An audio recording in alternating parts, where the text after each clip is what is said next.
So, if you've heard of this series before, that's probably because it was conceived by the same guy who created Ghost in the Shell, or because its transformations are activated by our main character fingering her girlfriend. Yeah, there's a bit more going on here than in your run-of-the-mill action series, so let's get into it.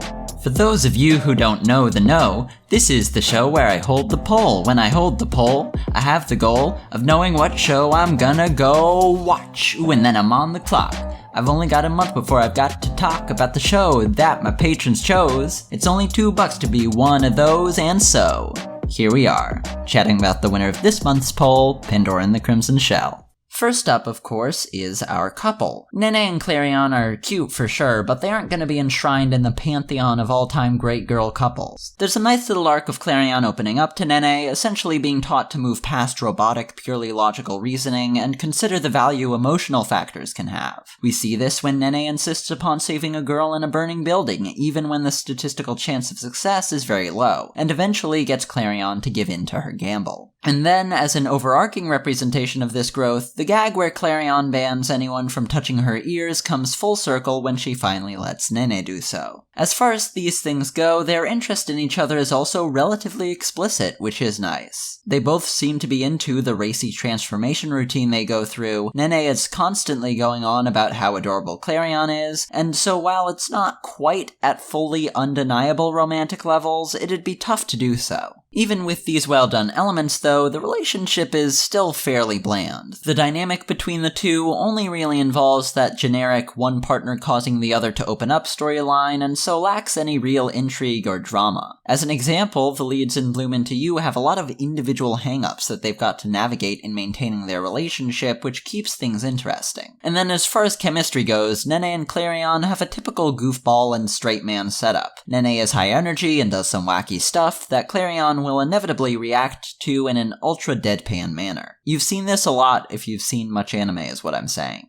However, things start getting a whole lot more interesting when those Ghost in the Shell elements come into play. So, Pandora is a manga adaptation, and that manga's concept was created by Masamune Shirow, the same guy who created the Ghost in the Shell manga.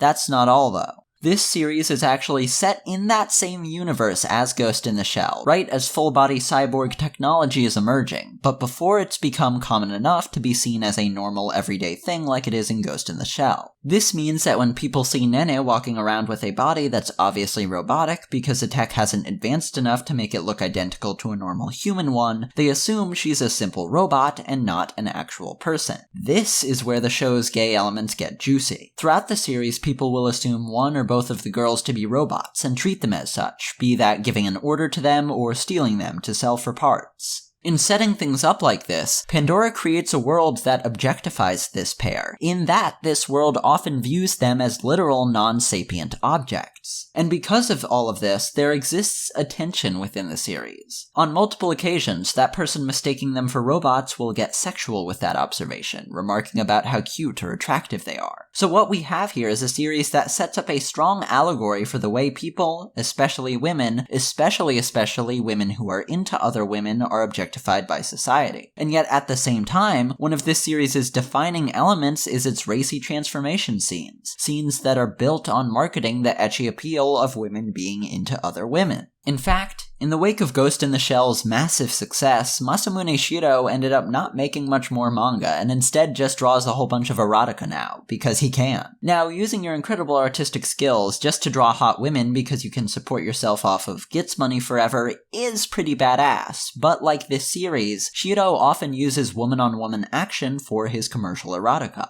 Now, obviously this allegory is unintentional, which is why this contradiction exists in the first place. In Godzilla, the titular monster is designed to be representative of, to be an allegory for, the impacts of nuclear weapons. But just because allegory is unintentional doesn't mean it isn't there. J.R.R. Tolkien strongly insisted that Lord of the Rings wasn't allegorical in any way, and personally hated allegory, and yet, Sauron's forces, with their armor and weapons created in deep, dark, evil-looking factories, wage battle with living trees, people of the earth in the dwarves, and people of the forest in the elves. Against all of Tolkien's protests, this is clearly an allegory for how industrialization is a gross corrupting force, and how we should return to nature, which is, fittingly, the view he personally held. Tolkien was very anti-industry and advocated for a return to agrarian society. So even if you don't intend your work to have allegorical implications, even if you're ideologically opposed to the very concept of allegory, those implications will be there.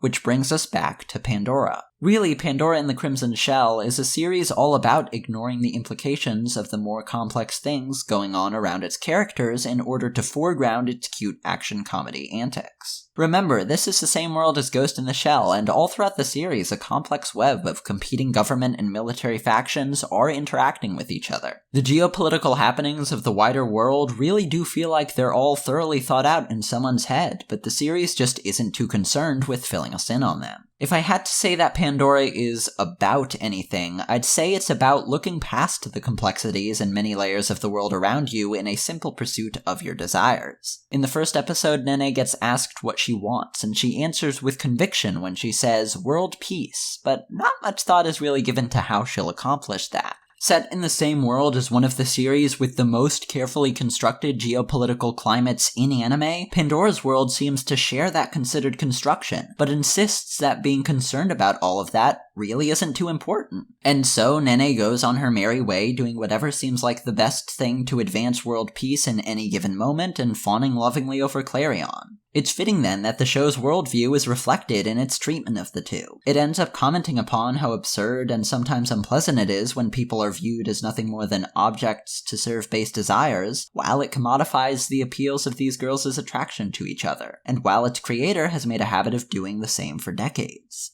It's not what I'd call the healthiest of outlooks on the world, but its presence here is deeply fascinating. On a surface level, Pandora and the Crimson Shell is a fun, Yuri-laced action comedy that executes on all those. Its relationship, its action, and its humor, well enough. A true 6 to 6.5 out of 10. But when I stopped to consider all the stuff going on within that 6 out of 10 experience, well, I found something truly engaging, and I hope you did too. It's the finals! That's right, we've narrowed it. It's the finals! That's right, we've narrowed it down from over 50 games to just 8 choices. The winner will get played through on stream when that starts soon, and the top few will all get played eventually, so hop into the Discord and get your votes in. Also, hit me up on Patreon or Ko-fi if you appreciate what I'm doing, and in the meantime, a huge thanks goes out to Randall Hudson, Elaine Gilstrom, John Smith, Mad Marks, Booty Warrior GT, GLE, Melody Heron Anderson, Rose Scott, Duarte, A Recussant, and everyone else supporting me already.